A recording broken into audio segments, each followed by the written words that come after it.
Hello, welcome back to my YouTube channel. ഞങ്ങൾ 3 പേരും കൂടെ ഗുരുവായൂരിലേക്ക് പോകാൻ വേണ്ടിയിട്ട് ഇറങ്ങിയതാണ് കേട്ടോ. കോഴിക്കോട് നിന്നും രാത്രി 11:15 കേട്ടോ ബസ് പുറപ്പെടുന്നത്. അതിൽ പോയാൽ പുലർച്ചെ 1:10 ആകുമ്പോൾ ഗുരുവായൂർ എത്തും. അപ്പൊ പിന്നെ നമുക്ക് നേരെ തൊഴാൻ പോവാം. അങ്ങനെ ഒരു പ്ലാനിങ്ങിലാണ് ഞങ്ങൾ ഇറങ്ങിയത്. KSRTCയിലെ സീറ്റ് ഞങ്ങൾ മുൻകൂട്ടി ബുക്ക് ചെയ്തിട്ടുണ്ടായിരുന്നു. 150 രൂപയാണ് കേട്ടോ ഒരാൾക്ക് വന്നത്. ഞങ്ങൾ കോഴിക്കോടിലേക്ക് പോവാൻ ബസ് വെയിറ്റ് ചെയ്യാണ്. കുറേ നേരം വെയിറ്റ് ചെയ്തിട്ടും ബസ് കാണുന്നുണ്ടായിരുന്നില്ല. ഒരു മുക്കാൽ മണിക്കൂർ നേരം ഞങ്ങൾ വെയിറ്റ് ചെയ്തു. അപ്പുറത്തെ സൈഡിലേക്ക് ധാരാളം ബസ് പോകുന്നുണ്ടായിരുന്നു. അങ്ങനെ കാത്തിരിപ്പിനൊടുവിൽ അവസാനം ബസ് വന്നു. കോഴിക്കോട് നിന്ന് ബസ് രാമനാട്ടുകര വഴിയാണോ വരിക എന്ന് ചോദിച്ചപ്പോൾ അവരൊന്നെങ്കിൽ ഫറൂഖോ അല്ലെങ്കിൽ മീൻചന്തയോ വെയിറ്റ് ചെയ്യാനാണ് പറഞ്ഞത്. പിന്നെ രാത്രി ആയതുകൊണ്ട് അഥവാ എങ്ങാനും ബസ് ലേറ്റ് ആയാലോ എന്ന് കരുതി ഞങ്ങൾ പിന്നെ കോഴിക്കോട് KSRTC ഡിപ്പോയിലേക്ക് തന്നെ പോവാന്ന് കരുതി. എല്ലാവർക്കും സൈഡ് സീറ്റിനോട് താല്പര്യമുള്ളതുകൊണ്ട് 3 ആളും സൈഡ് സീറ്റ് തന്നെയാണ് ഇരുന്നത്. വേറെ ഡ്രസ്സും കാര്യങ്ങളൊന്നും കയ്യിൽ കരുതാത്തതുകൊണ്ട് കുറച്ചുകൂടെ റിലാക്സ് ആയിട്ട് പോവാൻ പറ്റി. ഞങ്ങൾ കുളിച്ചിട്ടാണ് കേട്ടോ രാത്രി വീട്ടിൽ നിന്ന് പോകുന്നത്. അങ്ങനെയാകുമ്പോൾ പുലർച്ചെ നേരെ കയറി തൊഴാലോ എന്ന് കരുതി. അങ്ങനെ ഞങ്ങൾ കോഴിക്കോട് ബസ് സ്റ്റാൻഡിലെത്തി. ഇനി ഞങ്ങൾ KSRTC സ്റ്റാൻഡിലേക്ക് നടക്കുകയാണ്.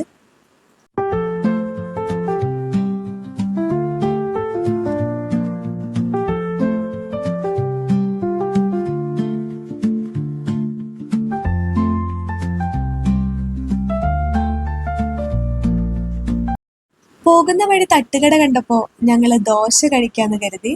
അങ്ങനെ ഞങ്ങൾ 3 പേരും കൂടെ ഒരു സെറ്റ് ദോശ വാങ്ങിയിട്ട് ഇരുന്ന് കഴിച്ചു. നല്ല ടേസ്റ്റ് ഉണ്ടായിരുന്നു കേട്ടോ.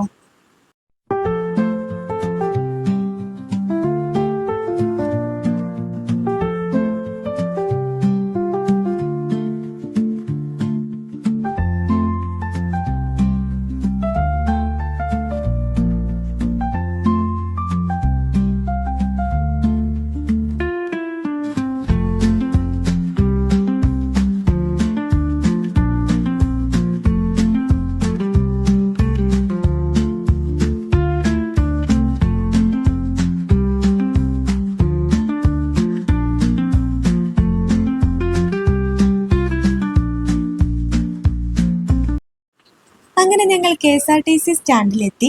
ഇപ്പൊ സമയം ഏകദേശം 10 മണിയൊക്കെ ആയിട്ടുണ്ട്. അപ്പൊ ഇനി ബസ് വരാൻ വേണ്ടിയിട്ട് 1 മണിക്കൂറും കൂടെ ഉണ്ട്. ഞങ്ങൾ അത്ര സമയം അവിടെ വെയിറ്റ് ചെയ്യാന്ന് കരുതി. വെള്ളവും സ്നാക്സും ഒക്കെ ഞങ്ങൾ കയ്യിൽ വെച്ചിട്ടുണ്ടായിരുന്നു. സമയം 11:15 ബസ് കാണുന്നുണ്ടായിരുന്നില്ല. അപ്പൊ ഞാൻ അവിടെ അന്വേഷിച്ചപ്പോൾ അവര് പറഞ്ഞത് ട്രിവാൻഡ്രത്ത് നിന്ന് വരുന്ന ബസ് ആയതുകൊണ്ട് ബ്ലോക്കിലൊക്കെ പെട്ടിട്ട് ലേറ്റ് ആയി പോയതാണെന്നാണ്. അപ്പൊ ഞങ്ങൾ കുറെ നേരം വീണ്ടും വെയിറ്റ് ചെയ്തു. അങ്ങനെ ബസ് വന്നത് 11:40 അങ്ങനെ ഞങ്ങൾ ബസ്സിൽ കയറിയിരുന്നു.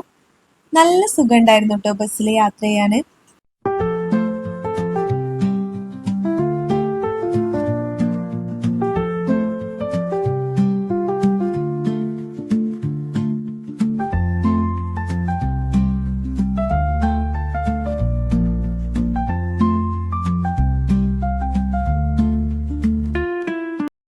രാത്രി ഏറെ വൈകിയതുകൊണ്ട് പെട്ടെന്ന് തന്നെ ഉറങ്ങാന്ന് തീരുമാനിച്ചു. ബസ് എടുത്ത് കുറച്ചു നേരം കഴിഞ്ഞപ്പോഴേക്ക് നല്ലൊരു മഴ പെയ്തു. അപ്പൊ നല്ല രസമുണ്ടായിരുന്നു. നല്ല തണുപ്പൊക്കെ ആയിട്ട് ബസ്സിൽ പോവാൻ നല്ല സുഖമുണ്ടായിരുന്നു.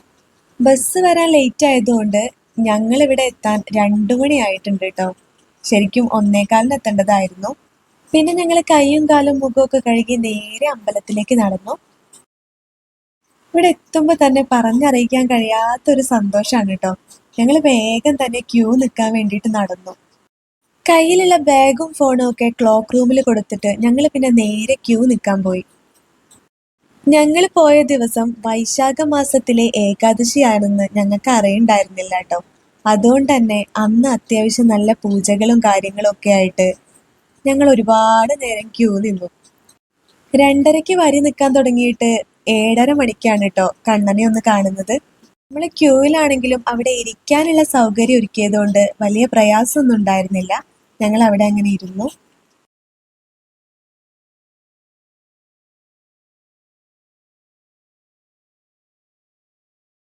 അങ്ങനെ ഏറെ നേരത്തെ കാത്തിരിപ്പിന് ശേഷം കണ്ണനെയൊക്കെ കണ്ട് നമ്മൾ പുറത്തിറങ്ങി. കുറച്ചു നേരം കൂടെ അമ്പലത്തിൽ ഇരുന്നതിന് ശേഷം ഞങ്ങൾ പിന്നെ നേരെ നെയ്റോസ്റ്റ് കഴിക്കാൻ പോയി. ഇവിടെ കല്യാണങ്ങളൊക്കെ നടക്കുന്നതുകൊണ്ട് അത്യാവശ്യം നല്ല തിരക്കുണ്ടായിരുന്നു ഇന്ന്.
ഞങ്ങൾക്ക് പിന്നെ വേറെ പ്ലാനിങ്ങും കാര്യങ്ങളും ഒന്നും ഇല്ലാതിരുന്നതുകൊണ്ട് നേരെ KSRTC സ്റ്റാൻഡിലേക്ക് നടന്നു.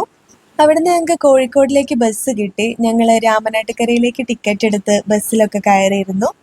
യാത്ര പ്രത്യേകിച്ച് ബുദ്ധിമുട്ടൊന്നും ഇല്ലായിരുന്നു. നല്ല സുഖത്തിൽ തന്നെ പോയി വരാൻ സാധിച്ചു. ഗുരുവായൂരിലേക്ക് വരണമെന്ന് ആഗ്രഹിക്കുന്നവര് എന്തായാലും ഈ KSRTC സർവീസ് ഒന്ന് ചൂസ് ചെയ്ത് നോക്കുക. നല്ല യാത്രയാണ്. നമ്മൾ ബുക്ക് ചെയ്യുകയാണെങ്കിൽ നമുക്ക് സീറ്റിലൊക്കെ ഇരുന്ന് രാത്രിയാണെങ്കിലും നമുക്ക് സുഖമായിട്ട് പോരാൻ പറ്റും. പിന്നെ ആകെ 150 രൂപയുടെ ആവശ്യമുള്ളൂ നമുക്ക് ഗുരുവായൂർ എത്തണമെങ്കിൽ. അങ്ങനെ യാത്രയൊക്കെ കഴിഞ്ഞ് ഞങ്ങൾ വീട്ടിലേക്ക് എത്താനായി തുടങ്ങി. രാമനാട്ടുകരയിൽ നിന്ന് ഞങ്ങൾ പിന്നെ നാട്ടിലേക്കുള്ള ബസ് കയറി. കണ്ണനെ കണ്ട് നന്നായിട്ട് പ്രാർത്ഥിക്കാൻ കഴിഞ്ഞു. കണ്ണനെ അഭിഷേകം ചെയ്യുന്നതാണ് കേട്ടോ ഞങ്ങൾ കണ്ടത്. അപ്പൊ വീഡിയോ ഇത്രയേ ഉള്ളൂ. ഇഷ്ടപ്പെട്ടാൽ ഒന്ന് ലൈക്ക് ചെയ്യണേ. കൂടുതൽ വീഡിയോസിനായി ഒന്ന് സബ്സ്ക്രൈബ് ചെയ്ത് സപ്പോർട്ട് ചെയ്യണേ.